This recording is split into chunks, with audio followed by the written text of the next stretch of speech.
Alright guys, now this isn't my typical type of content on this channel, but I had to come on here and give my thoughts on this new DLC because I love this game so much, and that is Doom Eternal's new The Ancient Gods Part 2 DLC. Now, I bought it immediately, played through it twice now, and that's why I decided to make this review, or this video in general, because I've seen a lot of Doom players, streamers, YouTubers kind of destroy this game, but I'm here to say that it's not that bad. Now, a few of the things that were introduced in the Ancient Gods Part 2 that differ from the Ancient Gods Part 1 are a new way to traverse and a whole lot of new demons, though a lot of people say that they're just reskins, but I beg to differ. Let's start with the traversal. I found the traversal very fun, and I know a lot of core Doom players hate the platforming that Doom Eternal introduced, but I'm a huge fan of it. It's not just run and gun, shoot, shoot, shoot, kill, kill, kill. There's actual puzzles involved that kind of adds a new element to the game. Now, Hugo heard the concerns of all these players about the platforming and seemingly added more as kind of like an in-your-face moment, and I applaud this because I, for one, enjoy all the platforming, and the meat hook grapple traversal addition to the Ancient Gods Part 2 is super fun because it challenges you to maneuver around corners past very vast distances using your meat hook, and this is a fun way to use the variants of the super shotgun.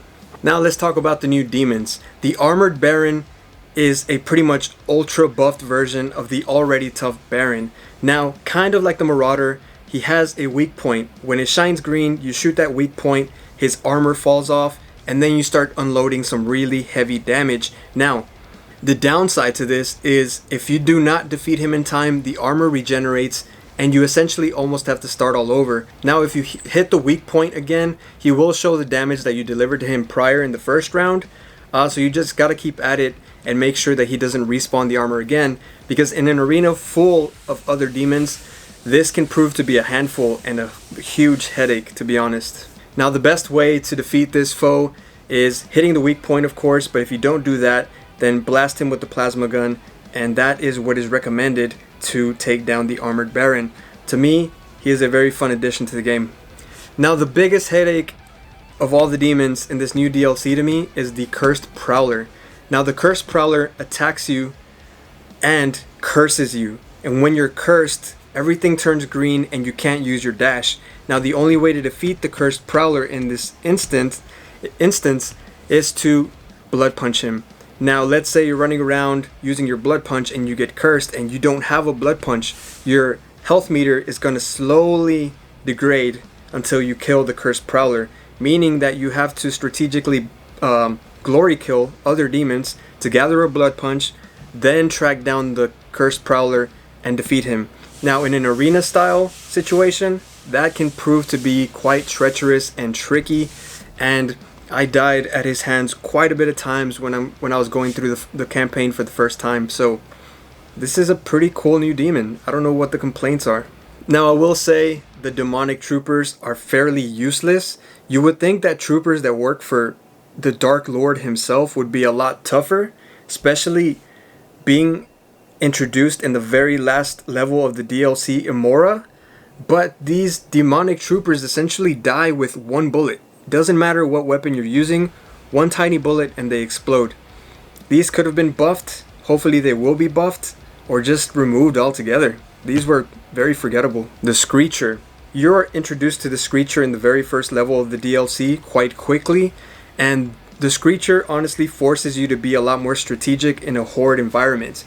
So if you set off or if you kill the Screecher, essentially, it buffs all the demons around you for a short amount of time. Now, this can be very treacherous, again, in an arena setting. So the Screecher forces you to play strategically and kill all the other demons before killing the Screecher, because if you go for the Screecher right off the bat, then you're going to have a bad time, especially when there's Marauders around. Next up are the Stone Imps. The Stone Imps are pretty much a buffed version of the regular Imps.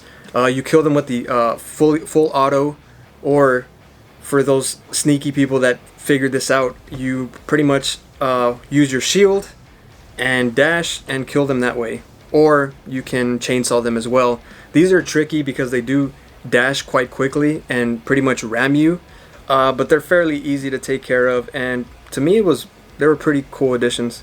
The Riot Soldier was kind of a letdown. You guys will see why as you play. His shield is pretty much impenetrable, so you have to go behind him and shoot him that way. Not tough to do. These could have been executed a little bit better. I know the Chain Gunner was one demon that everybody wanted to see, so to see him in this version was kind of disappointing, not gonna lie. Now, the Escalation Encounters, a lot of people say they are not as tough as the Slayer Gates, but I'm not a like super crazy good player. I'm fairly so they were still kind of tough for me, especially playing them on Nightmare and Ultra Violence. So I don't have very many complaints. It seems like all of these complaints that are stemming from this DLC being too easy, and the levels being disappointing, and they don't live up to the hype, or the graphic design wasn't as great in this DLC.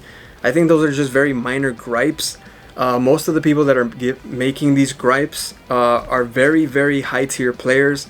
Now, if you're a very high tier player, then any DLC or aspect of the game is going to be fairly easy for you. Now, your average Doom player picking up this game for the first time, or picking up Doom Eternal for the first time having played the other Dooms, is still going to have a hard time with some of the higher difficulties. It's not an easy game at all. There are plenty of puzzles and scenarios where you have to strategically think about what weapon you're going to use, how much ammo you should save up, what kind of ammo you should save up.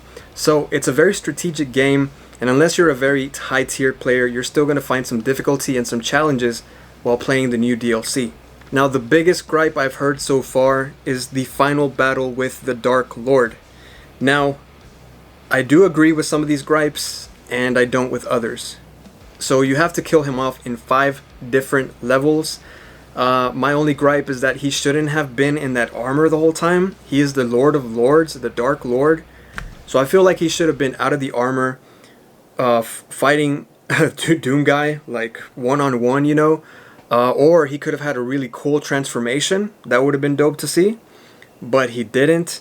The main gripe with the boss battle is that it's very repetitive.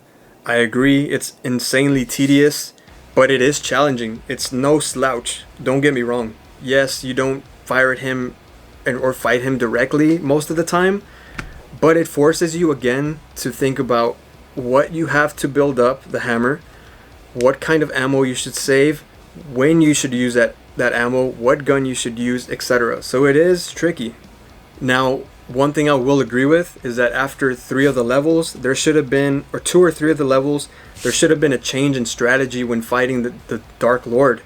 But essentially that change in strategy never came, and it was the same strategy throughout all 5 levels, and it was insanely tedious. So I wish that had been changed, and I also wish the Dark Lord was more menacing, more evil, because he is like the main boss, the creator of everything, the boss, the demon to conclude all of the Doom saga. So he should have been a lot more menacing in my opinion, but that's like my only gripe.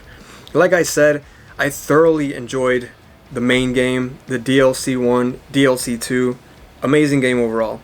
Does it have its gripes? Of course, but is it like a disappointment, a failure? Not at all, not in my eyes. I thoroughly enjoyed playing Tag 2, and I'm probably going to play it a lot more after this video because I'm addicted.